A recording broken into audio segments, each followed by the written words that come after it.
मुंबई पुणे मुंबई माझा आवडता मूवी. एक नंबर म्हणजे अप्रतिम स्टोरी, अप्रतिम स्क्रीन प्ले. मी पार्ट वन बद्दल बोलतोय, not part two, not part three, कारण मी तो बघितलाच नाहीये.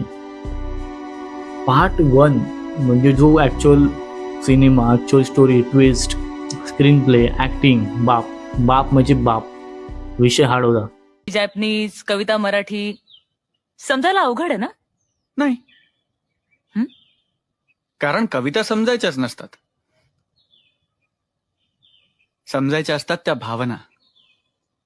कारण मी तो मूवी बघितला ना, तेव्हा मी एकदम अक्षरशः म्हणजे असं तर त्या उकळ्या फुटतात. आपण ज्या एजमध्ये असतो, आता ज्या आपण एजमध्ये आहोत, 24-25, किंवा मी जेव्हा तो मूवी बघितला तेव्हा मी 21 आसपास होतो. सो आपल्याला पण असं वाटतं की यार काय स्टोरी आहे भाई. म्हणजे आपण त्याच्यामध्ये आपल्याला इमॅजिन करायला लागतो. तो खरा चित्रपट, तो खरा मूवी. या मूवीमध्ये आपल्याला आपण दिसतो ना, जसं आपण ती सध्या काय करते. बऱ्याच 25-30च्या एजमधल्या पुरुषांना असं वाटलं की यार ती का सध्या काय करते असं वाटलं असेल. तसंच काहीसं मला तो चित्रपट बघताना वाटलं जेव्हा मी 21-22चा होतो तेव्हा. सो मी पार्ट टू पार्ट थ्री बघितला नाही आहे. आताच अनाऊन्समेंट झाली पार्ट फोरची आणि तुम्ही तोच व्हिडिओ बघत होतो आय थिंक यूट्यूबला.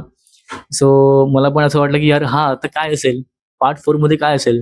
कारण पार्ट वन धमाल होते, म्हणजे तो पूर्ण गाजला, सगळ्यांना मूवी आवडला. पार्ट टू बद्दल एवढी चर्चा नव्हती, पार्ट थ्री बद्दल पण एवढी चर्चा नव्हती. आय थिंक पार्ट टू बरा आहे असं बऱ्याच जणांकडे ऐकलं. पण त्या व्हिडिओ खाली मी जेव्हा कमेंट वाचत होतो, पार्ट फोरची जी अनाउन्समेंटचा व्हिडिओ आपण युट्यूबवरती बघतो किंवा इंस्टावरती त्यांनी टाकलाय, तर त्याच्या खालच्या ज्या कमेंट्स आहेत, बरेच लोक असे म्हणतात की पार्ट वन इज अ बाप.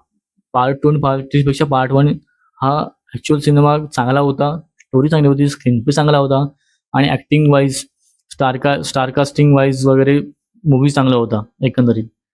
सो आणि मी माझ्या मित्रांना पण विचारलं की तुला कुठला पार्ट आवडला, part one two three.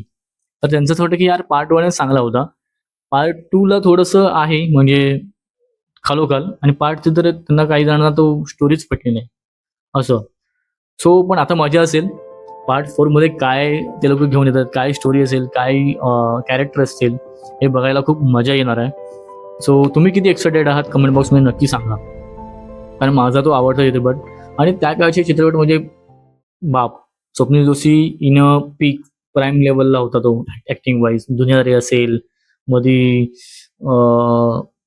Checkmate त्याचा आधी झाला, हा चित्रपट असेल, मुंबई पुणे मुंबई. त्याच्यानंतर त्याने आधी मला ते सई तामणकर वरती एक चित्रपट केला होता, त्याचं मला नाव आठवत नाही. मी आठवलं की ते ह्याच्यात लावेन पुढे. सो तो चित्रपट म्हणजे ऍक्टिंग वाईज, लव्ह स्टोरी, बाप. आणि त्या काळाला कशा लव्ह स्टोरीज चालायच्या. आत्ताचा काळ कसा आहे, आत्ता लोकांना हवे इतिहास, आत्ताच्या जनरेशनला हवंय की काय घडलं होतं ते सांगा. समजलं. कांतारा असेल साऊथ मधला, आपल्याकडचा दशावतार असेल, मराठवाड्यात अजून काहीतरी प्रश्न असेल, त्या प्रश्नांवरती बोलणारे चित्रपट लोकांना बघायला आवडतं. लोकांना बायोग्राफी बघायला आवडते, बायोपिक्स बघायला आवडतात. MS धोनी असेल, आता आनंदी गेमवरती चित्रपट, धर्मवीर असेल, असे चित्रपट लोकांना बघायला आवडतात. लोकांना कथा आवडते, लोकांना काय घडलंय हे बघायला जास्त आवडतंय. तो ते एक आहे. पण overall coming to the point, हा चित्रपट, ही स्टोरी काय असेल हे ॲज अ प्रेक्षक आणि ॲज अ मुंबई पुणे मुंबई चित्रपट फॅन म्हणून मला याची आतुरता लागली की काय स्टोरी वगैरे असेल. सो लवकरच तो चित्रपटचा ट्रेलर येईल. आय थिंक काय चालू आहे मला माहित नाही, पण फक्त मी अनाउन्समेंटचा व्हिडिओ बघितला आणि मला वाटलं की चल व्हिडिओ बनवला पाहिजे. सो तुम्ही किती उत्सुक आहात त्या चित्रपटाबद्दल कमेंट बॉक्समध्ये नक्की सांगा. आणि व्हिडिओ आवडल्यास व्हिडिओला एक लाईक, एक कमेंट करायला विसरू नका. आणि अजूनही सबस्क्राईब केलं नसेल तर चॅनलला सबस्क्राईब करा. Thank you. Your well wisher signing off.